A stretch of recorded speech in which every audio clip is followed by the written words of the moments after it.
भारत के उत्तराखंड राज्य में हिमालय पर्वत की गोद में केदारनाथ मंदिर 12 ज्योतिर्लिंगों में शामिल होने के साथ ही 4 धाम और पंच केदार में से भी एक माना जाता है। इस ज्योतिर्लिंग की यात्रा करना हर शिव भक्त के लिए किसी सपने से कम नहीं है। हिमालय की तलहटी में बसे इस क्षेत्र में हालांकि लोग धार्मिक आस्था के वजह से जाते हैं, लेकिन हिमालय की बर्फीली चोटियां, यहाँ की नेचुरल ब्यूटी और मंदाकिनी नदी की आवाज टूरिस्ट का मन मोह लेती है। यहाँ के क्लाइमेट की वजह से ये मंदिर अप्रैल से नवंबर महीने के बीच में ही दर्शन के लिए खुलता है। इस जगह के बारे में मान्यता है कि यहाँ कण कण में भगवान शिव विराजमान हैं। धार्मिक दृष्टि से देखें तो केदारनाथ की महिमा बहुत बड़ी है। उत्तराखंड में बद्रीनाथ और केदारनाथ ये 2 प्रधान तीर्थ हैं। दोनों के दर्शनों का बड़ा महत्व है। शास्त्रों की अगर बात करें तो जो व्यक्ति केदारनाथ के दर्शन किए बिना बद्रीनाथ की यात्रा करता है, उसकी यात्रा पूरी नहीं मानी जाती। केदारनाथ का वर्णन स्कंद पुराण और शिव पुराण में भी मिलता है। ये तीर्थ भगवान शिव को बहुत ज्यादा प्यारा है। जिस तरीके से कैलाश का महत्व है और उसी तरीके से शिवजी ने केदार क्षेत्र को भी यही महत्व दिया है।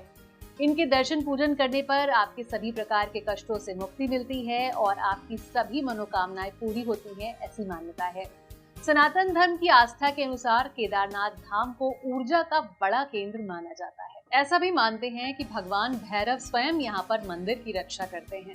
भगवान शिव का ये मंदिर 85 फुट ऊंचा है और 187 फुट लंबा और 80 फुट चौड़ा है। मंदिर के मुख्य भाग मंडप और गर्भगृह के चारों ओर एक पाथ बना हुआ है।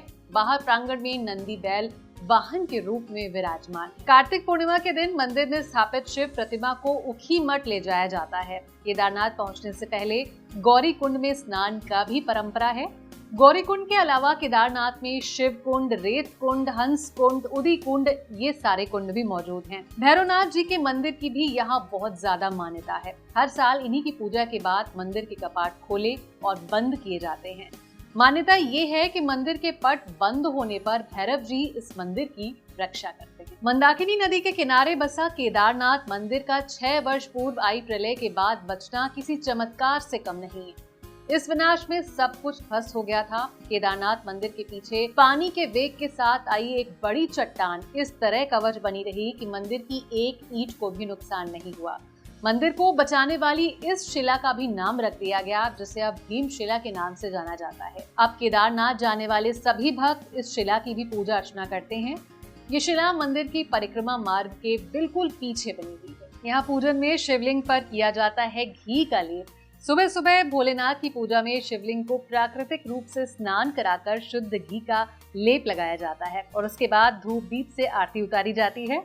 इसके बाद सारे यात्री मंदिर में प्रवेश कर पूजन कर सकते हैं, लेकिन शाम के समय भगवान का श्रृंगार किया जाता है। इसके पीछे की पौराणिक कथा की बात करें तो भगवान विष्णु के अवतार नर नारायण ने उत्तराखंड के बद्रिकाश्रम में तप किया था। वे पार्थिव शिवलिंग की पूजा किया करते थे और उससे भगवान शिव रोज ही उस शिवलिंग में आते थे। बाद में भगवान आशुतोष प्रसन्न होकर प्रकट हो गए।